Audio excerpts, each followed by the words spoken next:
Inaugurada em 13 de maio de 1926, o principal cartão postal e marco de Florianópolis, chamada de Ponte Hercílio Luz. A ponte foi construída depois de anos de pedidos, facilitaria a vida de moradores e seria o cartão postal que a sonhada capital precisava.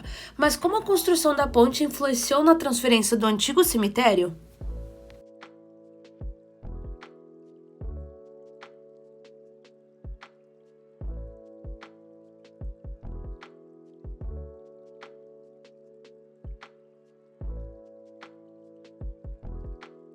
É aconselhado essa providência não só por todos os higienistas, como pela totalidade daqueles que, entrando pela Barra do Norte, sentem penosa impressão observando o princípio da cidade e o ponto mais pitoresco e formoso dela ocupado pelos defuntos. Havia uma série de reclamações, como eu falei, não só sobre esse modo de sepultamento, mas como a localização. Daí, claro, agora eu vou dar um pulo, né? Ele fala ali nesse período, passado algum tempo, já começam a reclamar que já estava próximo demais e muito mal localizado por estar de frente aí para a entrada da cidade. Imaginando essa cidade ali em 1880, 1880 alguma coisa, 90, havia o porto, né, onde hoje é o entorno da alfândega. Boa parte dos navios circulavam, chegavam ali.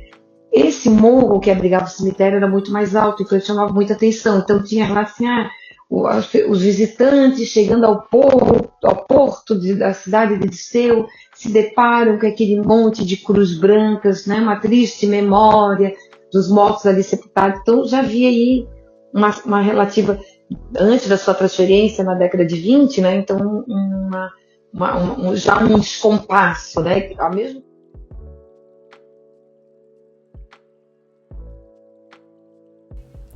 O cemitério, fundado em 1841, ficava alocado no Morro da Vieira, atual Parque da Luz, localizado na entrada da cidade, o que gerava opiniões controversas. Com a construção da ponte, houve a transferência dos corpos e eles foram levados para o novo cemitério público, no local conhecido como Três Pontes, hoje bairro Itacurubi.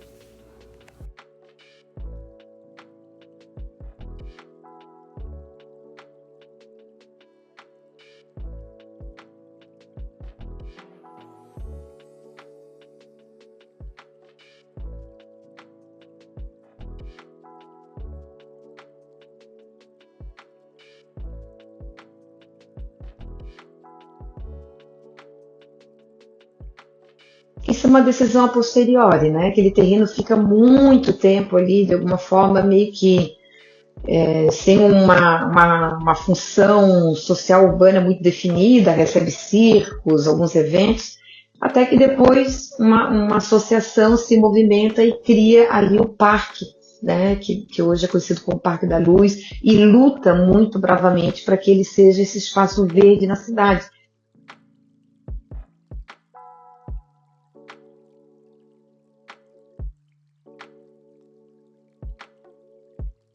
O parque atualmente é usado para vários eventos culturais. É importante ressaltar que hoje se trata de um espaço utilizado por todos. Além disso, para ser como é conhecido hoje, ele teve que passar por diversas reformas, dentre elas a transferência dos corpos, iniciada em 1923, e todo esse desdobramento.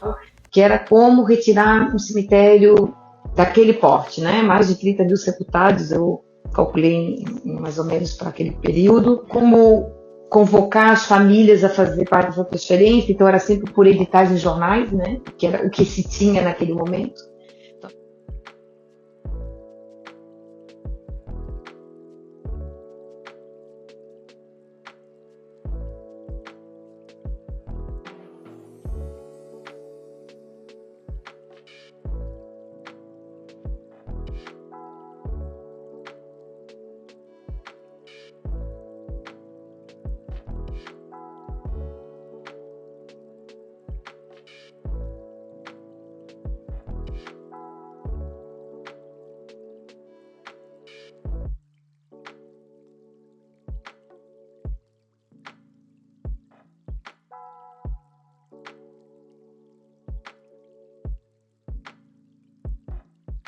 Ali já tinha um cemitério, na verdade, né? E não foi instalado ali num local vazio.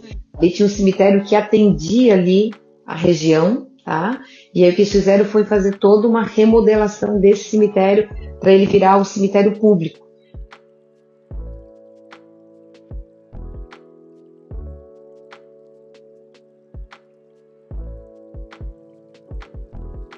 Que se cantava a seguinte musiquinha na época que falaram em retirar o cemitério: para lá eu não vou não, nem a pé, nem de carro, nem de caminhão. O que eu acho que talvez tenha passado com essa musiquinha era por conta da distância, porque em grande medida aquele cemitério permitia o deslocamento desde, por exemplo, as casas onde ocorria o velório, as igrejas onde ocorriam, as centrais onde ocorria a missa de despedida, né, a missa de corpo presente, e mesmo do cemitério, do Hospital de Caridade.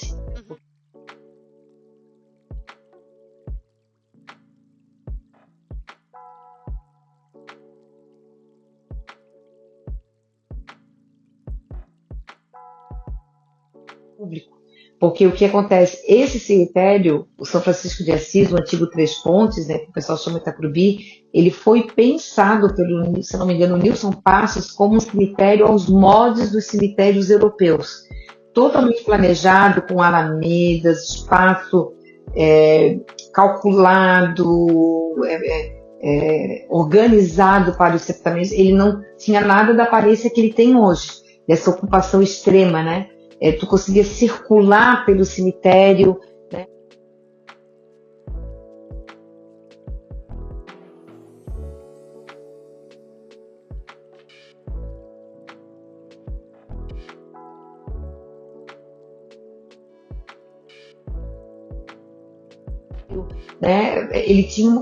Ele foi pensado aos moldes do cemitério tipo Père Lachaise, na França. Esse cemitério a ser visitado pelas famílias.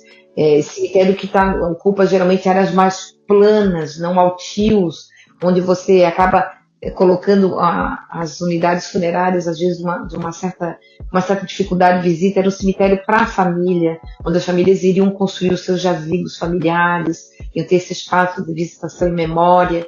Então,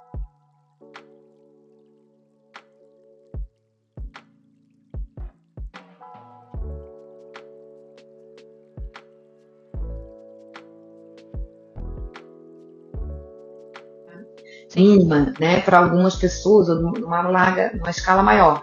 Com o cemitério Itacrubi, nós vemos um outro movimento. Já é o cemitério não somente secularizado, mas o cemitério que é feito para ser visitado, que está longe da cidade, mas longe porque ele é o lugar para cidade do morto, a cidade dos mortos, né? Cidade dos vivos, cidade dos mortos.